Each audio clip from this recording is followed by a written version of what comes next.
Fala, nação colorada, tudo certo com vocês? Então o Internacional vence mais uma vitória importante agora contra o São Paulo, dentro do estádio do São Paulo, dentro do Morumbis, e a gente vinha projetando essa vitória. O São Paulo praticamente reserva, com dois, três jogadores titulares, Luciano, Lucas e Bobadilha, depois entra Caleri, mas um São Paulo misto, então, reserva para misto, e o Inter com autoridade vai lá e vence por 3-1.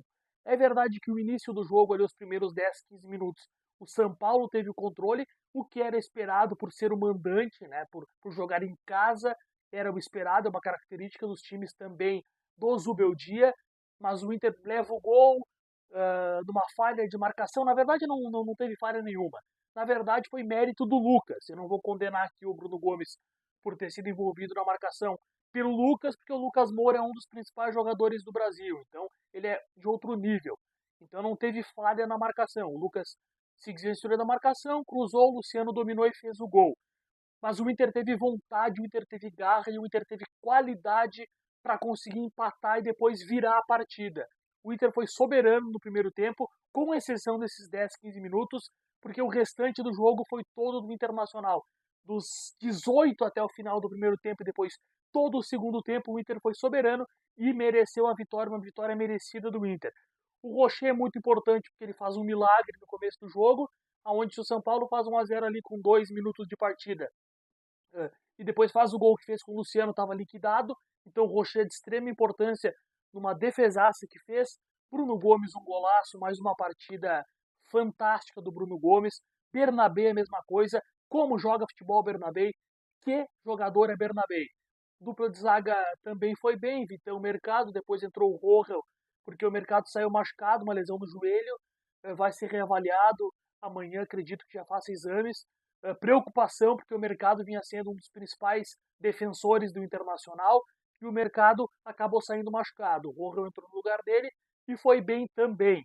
Thiago Maia, Fernando, espetaculares. O Thiago Maia ajudando muito ofensivamente, mais uma vez, com chegada, passes. Então, muito importante o Thiago Maia. Alan Patrick, o diferencial. Alan Patrick é o cara da qualidade, é o cara do passe e é o cara do gol. O Alan Patrick se iguala a Ener Valencia como principal artilheiro, ou principais artilheiros do Inter na temporada. Ener 8 gols, Alan Patrick 8 gols. E Alan Patrick é o principal garçom do Inter na temporada. Então, um jogo muito consistente, mais um jogo encantador do Alan Patrick, que a gente cobrava que ele retornasse o bom futebol, e ele está retornando o bom futebol. Wesley, o pulmão colorado, como corre o Wesley e a raça dele também no gol do Thiago Maia, porque ele recupera a bola, ele faz a jogada, ele não cai no carrinho, ele se desvencilha muito bem, né? Consegue se desvencilhar, melhor dizendo, muito bem da marcação e cruza, o Alan Patrick toca e o Thiago Maia faz o gol. Então, assim, o Wesley muito importante, o Gustavo Prado, personalidade, e ele inibiu muito o Igor Vinícius. Na verdade, o Wesley e o Prado eles trocavam muito de posição. O Wesley pela esquerda, Prado pela direita, e depois tinha essa inversão. Mas quando o Prado estava marcando o Igor Vinícius, ele pouco atacava, pouco conseguia atacar. Então, o Prado, na questão defensiva, também foi muito importante. Personalidade do jovem da base Colorado, 19 anos, para o Gustavo Prado, boa partida. E o Borré muito envolvido com o jogo, muito envolvido, boas jogadas, um pivô fantástico no gol do Bruno Gomes. Então, assim, o Inter preciso, o Inter muito qualificado fora de casa.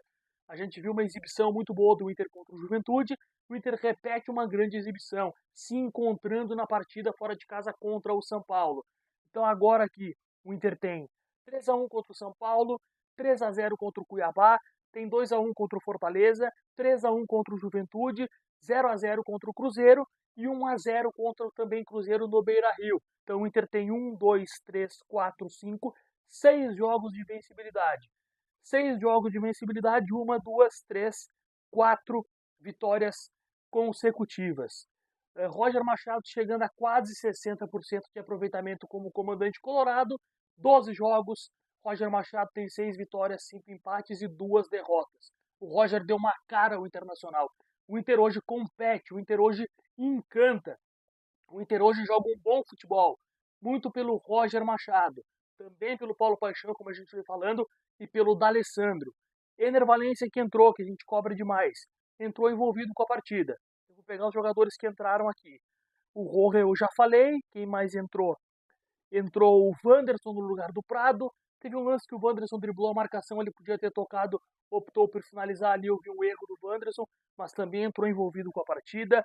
Bruno Henrique envolvido com a partida. Ener Valencia e Rômulo, todos entraram bem, com exceção desse lance do Wanderson, onde ele poderia ter tocado, que o Ener estava na cara do gol sem o goleiro e ele optou por chutar sem ângulo. Ali foi um erro do Wanderson, mas que também entrou bem. Então, assim, o Inter fez uma partida madura, uma partida consistente e mereceu. Não foi uma vitória ao acaso, o Inter mereceu. O Inter jogou para vencer o São Paulo. Como o Inter tinha jogado para vencer o Cuiabá, tinha jogado para vencer o Fortaleza, tinha jogado para vencer o Cruzeiro e o Juventude. Então o Inter vem convencendo, não só vencendo, mas também convencendo, e cada vez mais o Inter briga por uma vaga direta na Libertadores. Classificação neste momento para vocês. O Inter joga na quarta-feira o jogo atrasado contra o Bragantino, que a gente projeta também 3 pontos, lá em Bragança Paulista. Então o Inter já fica lá em São Paulo mesmo. O Inter está em 8º neste momento com 41 pontos. À frente do Inter em 7º, o Cruzeiro com 42, que empatou, e o Bahia, que foi goleado pelo Fortaleza, tem também 42. Se o Inter vencer, o Inter vai a 44. Indo a 44, o Internacional tira o Bahia do G6 e ele, Inter, fica no G6 com a mesma pontuação do São Paulo, só que o São Paulo tem mais vitórias que o Inter. Mas o Inter entra no G6 se vencer o Bragantino e fica com pontuação de 5º colocado, ou seja, e um pontinho atrás do Flamengo, que o Inter tem um confronto direto contra o Flamengo. Então, na melhor das hipóteses, ou na melhor das ideias, se o Inter vencer o atrasado, vai 44, se vencer o Flamengo, passa o Flamengo. E aí o Inter ingressa no G4 do Brasileirão. O Inter que teve uma partida espetacular contra o São Paulo e mereceu vencer. Te inscreve no canal, compartilha, deixa o like, que é muito importante. Estamos chegando a 470 inscritos, agora a meta vai ser 500 e eu conto muito com vocês. Compartilhem em todos os grupos, porque o Internacional vem merecendo o teu compartilhamento, porque o Inter vem encantando, vencendo e convencendo. Valeu, deixa o like, se inscreve no canal. Nacional,